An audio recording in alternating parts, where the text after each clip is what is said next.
Christiane Ferreira est née et vit en Guyane depuis 35 ans. Cuisinière de profession, c'est aussi une artiste qui utilise les matériaux de recyclage pour donner du sens à son art et à la vie.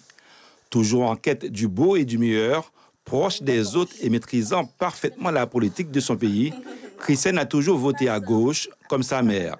Mais cette fois, elle a choisi Bolsonaro, le président élu de l'extrême droite.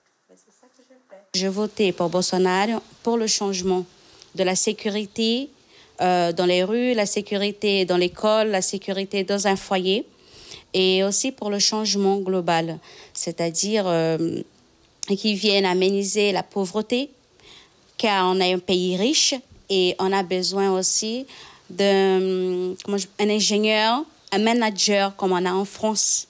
Car en France, on a un manager, je peux dire comme ça, c'est ça que je vois la présidence en France. À 53 ans, la Signora Conceição, mère de 3 enfants, a toujours baigné dans la politique brésilienne. Membre du Parti socialiste brésilien pendant 7 ans, elle a mené campagne pour plusieurs candidats, notamment Capiberibe avant de venir en Guyane. Moins active aujourd'hui, la mère de famille continue à suivre l'actualité politique dans l'espoir d'une vie meilleure au Brésil. Déçue par les différents gouvernements, c'est sans appel que Conceição a appelé à voter pour Jair Bolsonaro. Elle et ses enfants sont allés jusqu'à Oiapoque pour voter pour les 2 tours.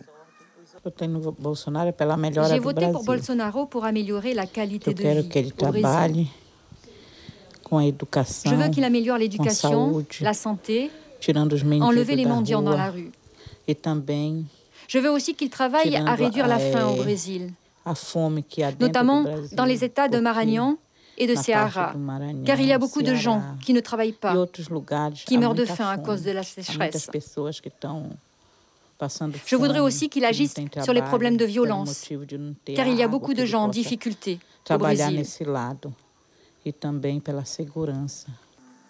Conceição et Christiane, la mère et la fille, sont conscientes que les choses ne pourront pas changer dans les 2 prochaines années, mais elles croient en la motivation de Jair Bolsonaro pour donner un nouvel élan au Brésil, leur pays d'origine.